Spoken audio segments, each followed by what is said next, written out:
Good afternoon, folks. I've been fairly sick the last few days. Haven't felt like chatting, but I've been a little bit better, a little more productive. Wanted to share a tip I forgot to share about subway riding. You know, a lot of the crimes, handbag theft, shovings onto the track, they happen not from a person who's standing right next to you. They happen from a person who is running at very fast speeds. And you'll see in some of the videos of these crimes, somebody actually leap across a track from one platform to another like some kind of acrobat. And it is physically impressive to see. Not that it's crime notwithstanding. So the trick that I used was, first of all, I wore they're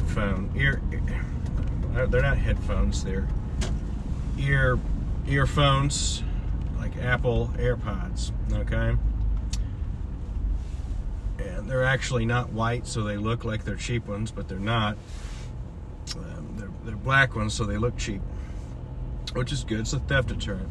But the trick is if you're listening to music, if you're listening to a podcast or commutes with Jim with your phone in your pocket or something, the trick is to keep the volume low enough that you can hear approaching footsteps. Because if you can hear the footsteps approaching, you can prepare for something happening. All right? You're going to hear the thud. You're going to hear the activity. You're not going to be struck off guard. And I think that's something important to think about if you're using the subway system, if you're new to it, if you're a tourist. The earphones kind of make people want to leave you alone a little bit. But keeping the volume down also keeps you engaged with your surroundings.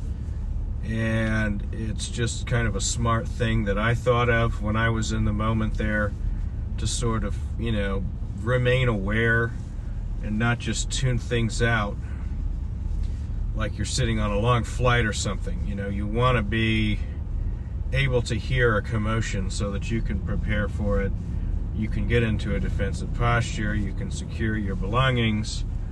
Whatever it is that you need to do in your particular situation. I just thought that was some good advice to pass on. But I've also caught up on my reading, and I've read a lot of interesting things that at least are of interest to me.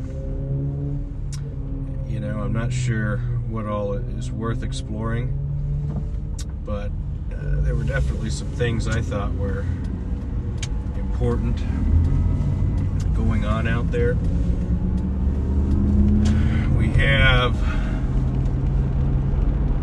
to sort of pick up off of the Tesla topic, there's been a lot more in the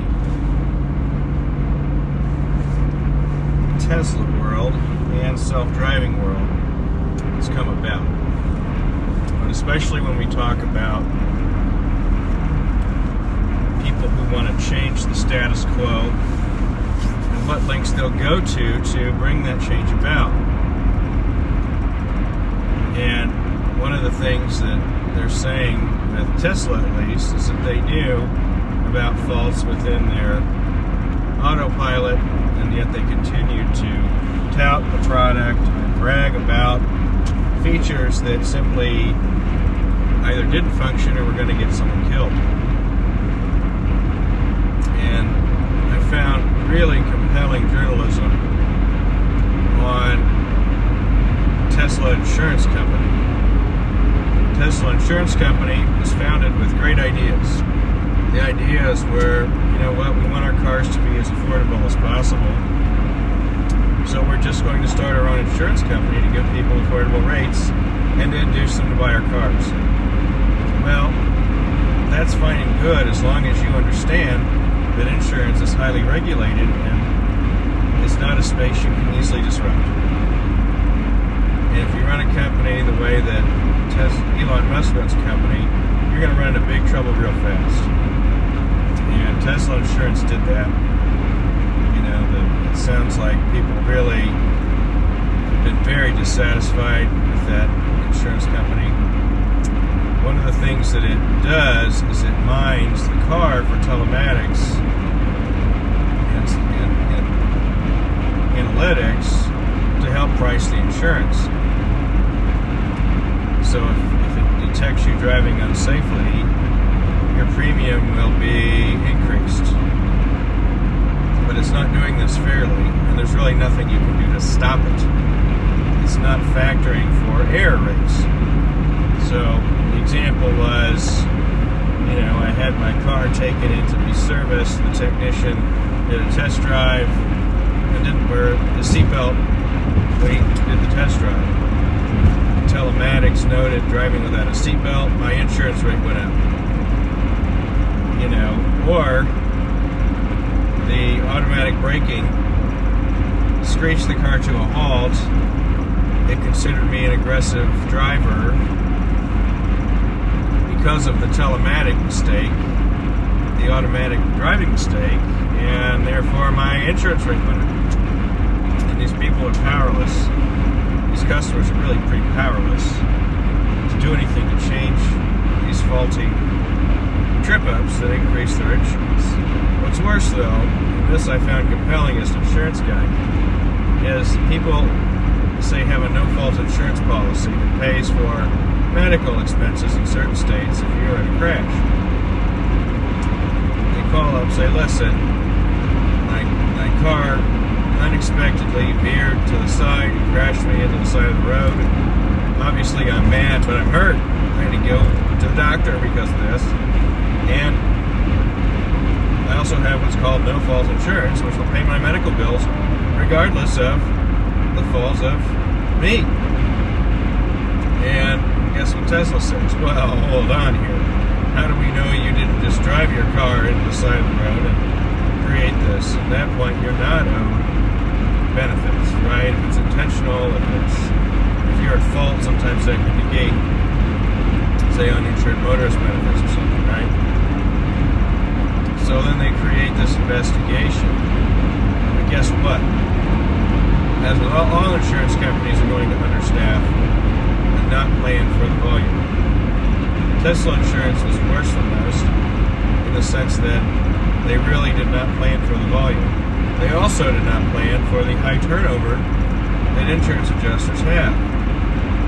You're not going to keep them for more than 1 year when we're talking about COVID, we're talking work from remotely, taking over the space. There's just a bunch of things they didn't count on, as well as the very strict expansion schedule that it appears the ownership of the company pushed for. We want to be in more states, we want to write more policies, we want to grow, and obviously whoever the agents are for this insurance also share that vision. They want to grow because they get more commissions, the more people who stay on. But when your claims go to a bottomless pit, well, guess what?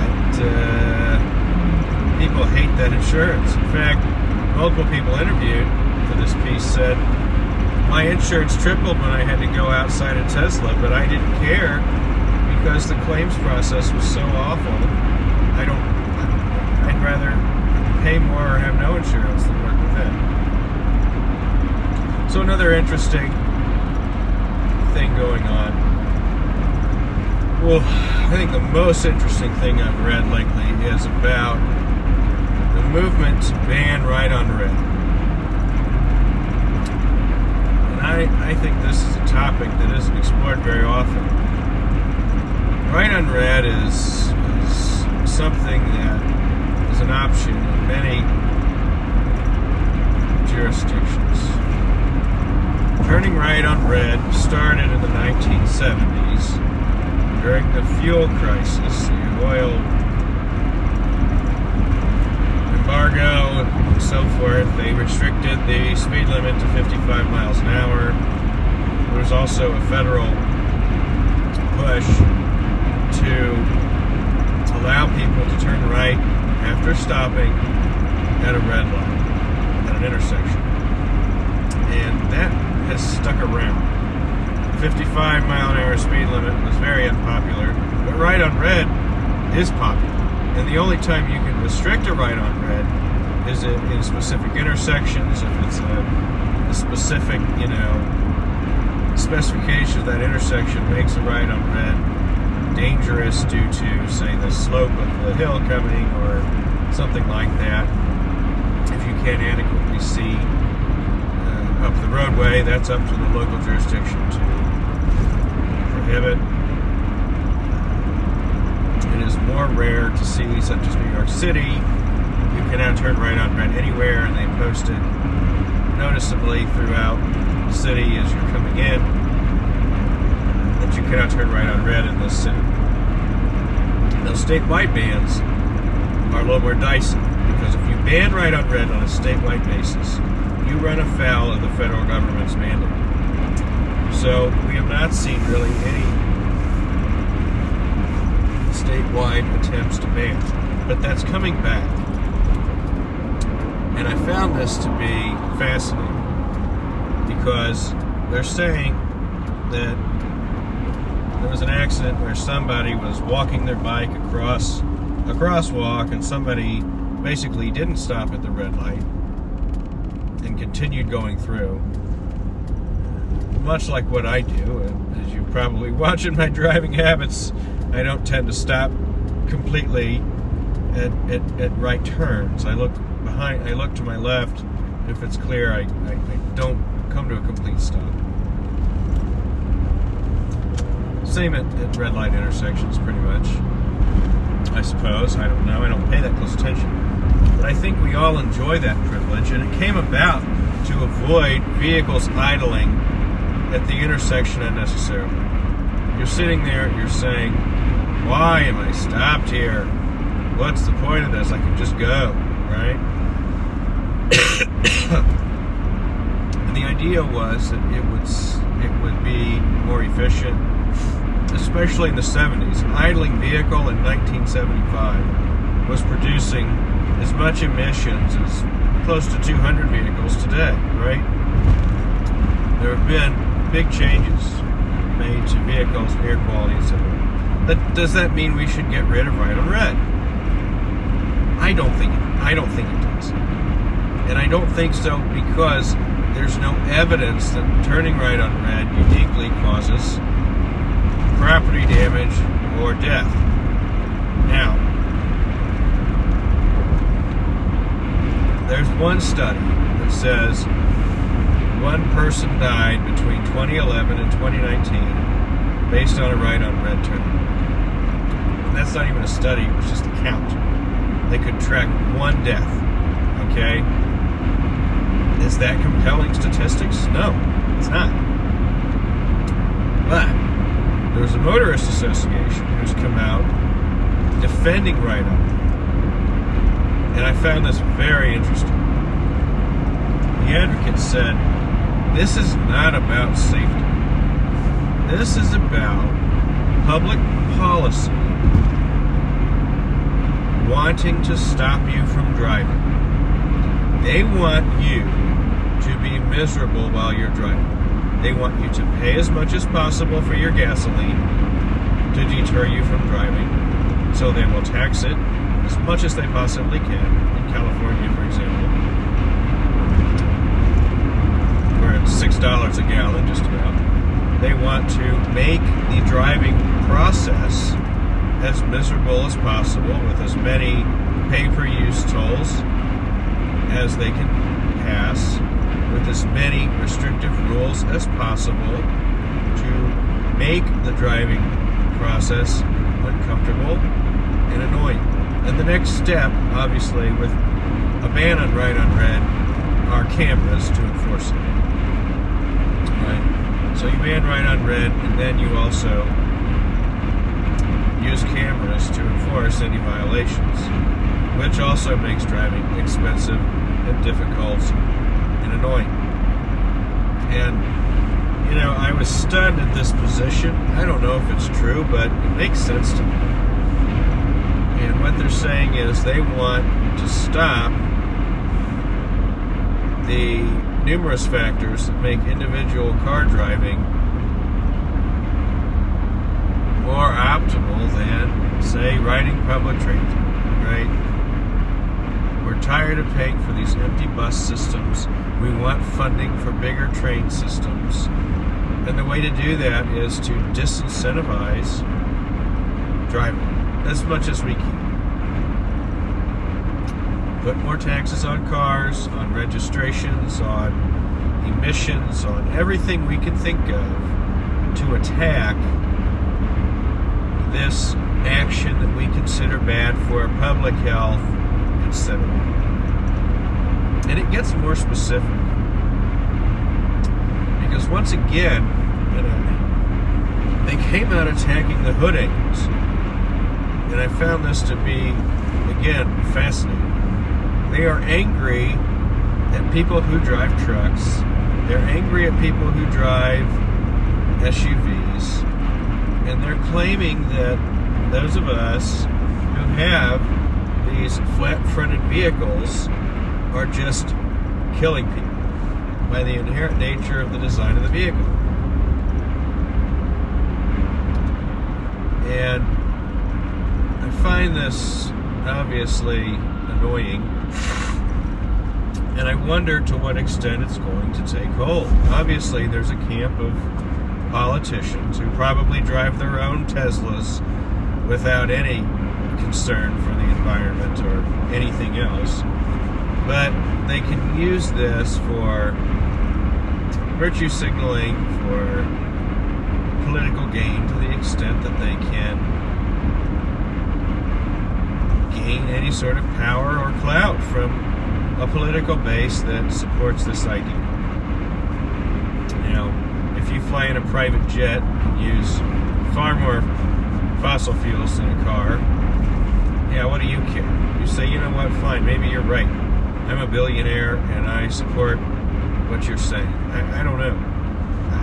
I personally cannot identify with the politics being touted here, but I also need to understand it, because there's nothing that bothers me more than something I can't understand. I cannot understand where people are coming from when they say they want to tax the hell out of gasoline or stop turning right on red for, you know, a sinister motive like this.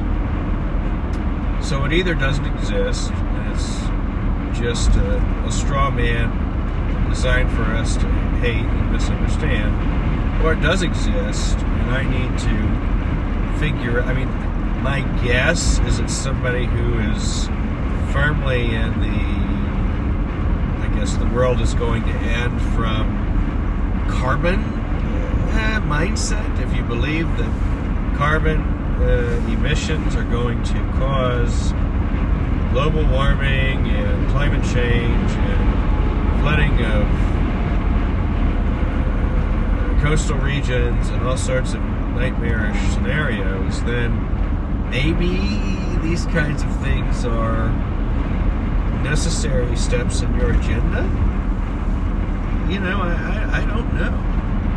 If somebody wants to enlighten me in the comments on your perspective, I'm open to understanding, because I do want to understand and maybe be persuaded. I don't know. Maybe I'll come out and say right on red is a terrible thing and we need to end it. But right now I don't see any evidence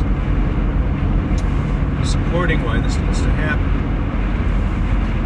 And nevertheless, here we are, in a world that is pushing for policies that are not based on evidence.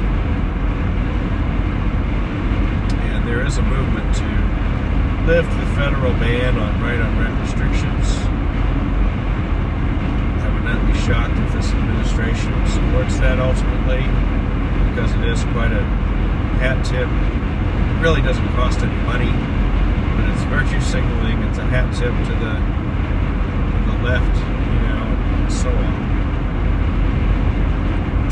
From that angle, it's a rather smart thing to do. So I don't know what's going to come of that, but I am interested in this topic, the ability to turn right or red, and whether that should be made illegal again,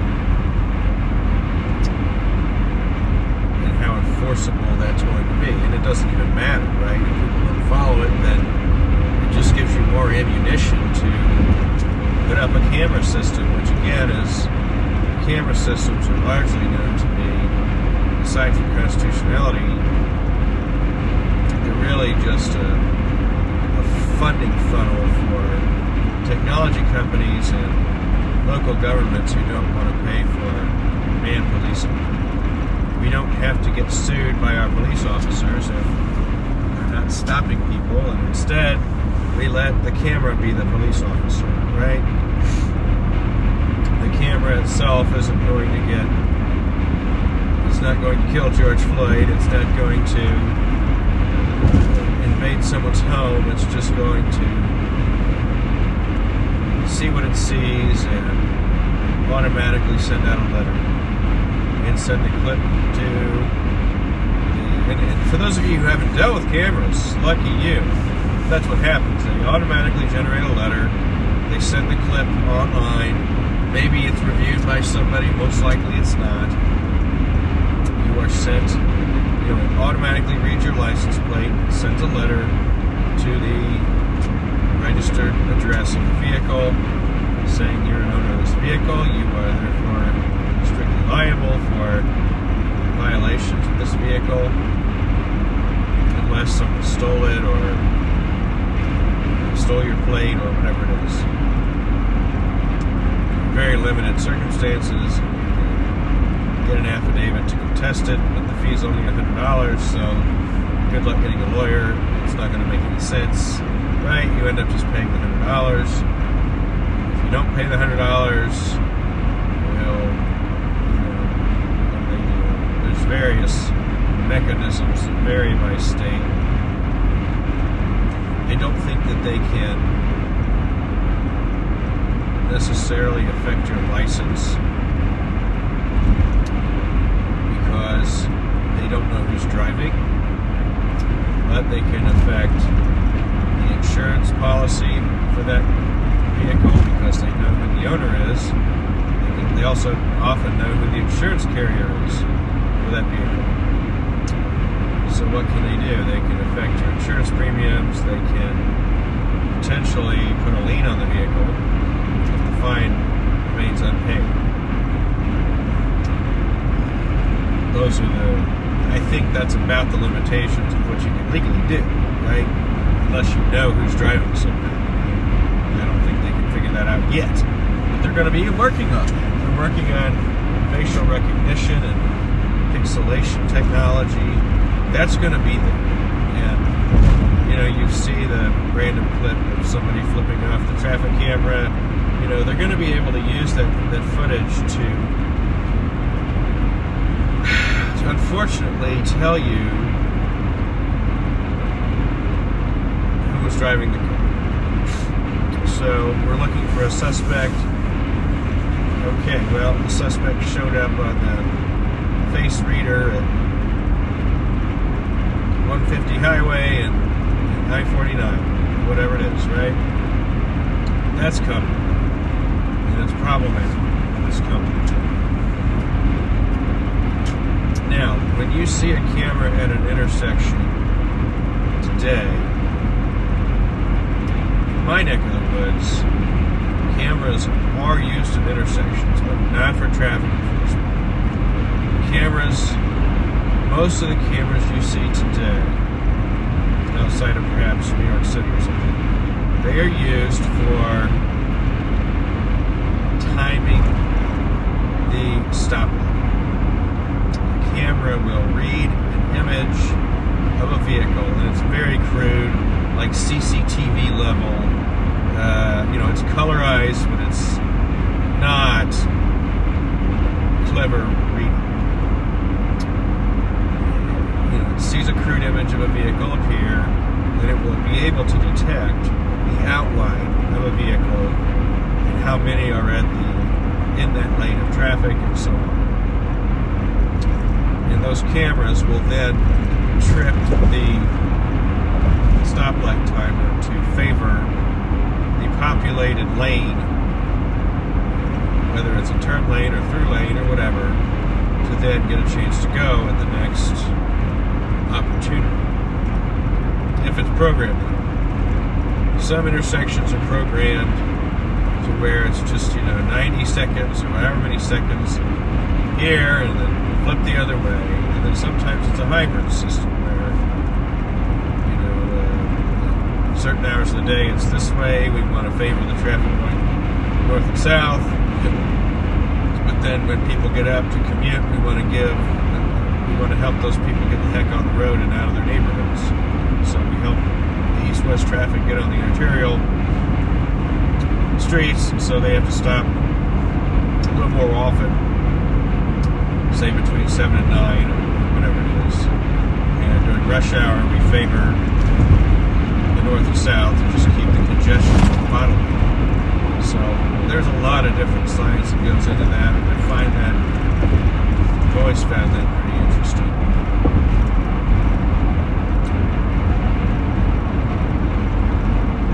And there's always something to learn, something different from these stoplights. I saw a video, might have been Arizona Department of Transportation. No. There's a guy on Instagram, or TikTok, or both, who works on traffic signals. And he shows you his work where he opens up the silver booth. Not booth, but it's sort of like a silver, kind of like a phone booth, but shorter box. There's no windows in it. It's just a silver box. And he says, I've been hired to restore the hardware in this box. And I think you can plug a laptop in and see the camera readings, but otherwise the camera operates without really a monitor even tracking what it sees. The camera just sees it automatically, applies the programming to the intersection without any human interaction. So don't be too scared of Big Brother yet, because it's not like these cameras are being watched and actively tracked or anything. But the technology and infrastructure exists to really centralize this equipment and cause some big changes. Hopefully not in my lifetime. I hope I just don't have to see it or deal with it. I'm okay with that. But one never knows.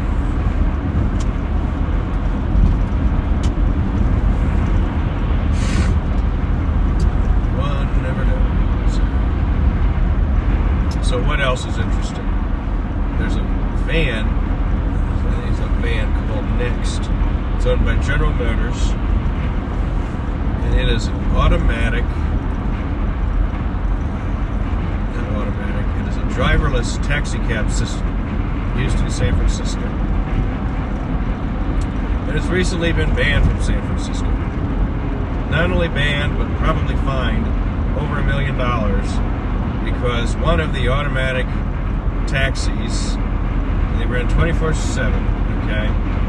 And the local officials pleaded, do not let these vans come into our city. They are not safe. They are not tested. Well, guess what? The technology always wins. San Francisco had to be a friend of the technology, ally of the industry. Well, guess what happens? A person gets hit by a car. They're hit by a car and they're laying prone on the ground. They're not dead. Automatic taxi comes along and says, I think I see something here. Crunch! It hits the body and drags it 20 feet before it finally stops. Finally, and it finishes the job and actually fully kills the individual who was struck. Well, they might have died anyways, we don't know, we'll never know. But the fact of the matter is, the automatic driverless taxi was a partisan to a death. And do you think the people at GM and its subsidiary wanted to share this information? No. And when the city and regulators asked for the video of the dead guy being pushed 20 feet, stuck underneath their car, they didn't hand it over for a long time. All they said was, our vehicle detected the obstacle and came to a stop, leaving out all of this essential facts in the meantime. Well, guess what? There is no more self-driving taxi program in San Francisco. The production of these self-driving vans has completely stopped, claiming that the market is saturated and that they've produced enough, is what they're telling the employees. The CEO of the subsidiary has been fired, and GM is now in full damage control for basically being a typical technology company. And I find that to be, again, how far will you go to protect your stock prices and to make your mission a reality? Will you lie about killing someone on camera and try to hide that footage until you're compelled to turn it over by the authorities? Or do you want to come clean and say, we want this technology to be safe, and we don't, and even though we've invested a ton of money and anticipated $1 billion in revenue in 2024 from our driverless vans, we ain't got $1 million in revenue, right? GM was banking on revenue projections of $1 billion before 2025 from their driverless vehicles. Guess what? They ain't going to get it now. And they weren't going to get it anyways. But how far do you go to protect your revenue projections, your hopes and dreams, and your employees' stock prices? You know, this is really the same theme we saw with Uber, we saw with Tesla, we saw with all of these technology companies trying to, quote unquote, make the world a better place. And we've got to crack eggs to make an omelet, you know, so to speak. And, you know, I've become wary of it all. And I think we should all be wary of it all. And, you know, their hubris and their dishonesty ultimately shuts the whole thing down. And if you cared about these concepts, you would be ethical and honest in your pursuit of them.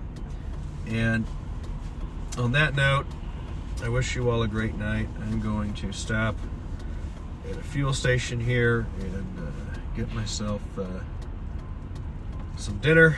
So I hope all of you have. Look, I'm turning left on a red. You'll see the camera. There is a camera by the red light. See that camera? That is the traffic detection camera. It was in between the traffic signals there, the white camera on a stick. You see them all over the place. That's what that is. And now you know if you didn't know. So, at any rate, this looks like a dicey parking lot I'm getting into, so I am going to sign off early. I think we covered most of the things that I wanted to cover. I'm glad that I'm feeling good enough, even if I don't sound fantastic. I at least have the energy and wherewithal to engage, and for that we can be thankful. And let's all be thankful this holiday season, and so on and so forth. Everybody, be safe. Mute.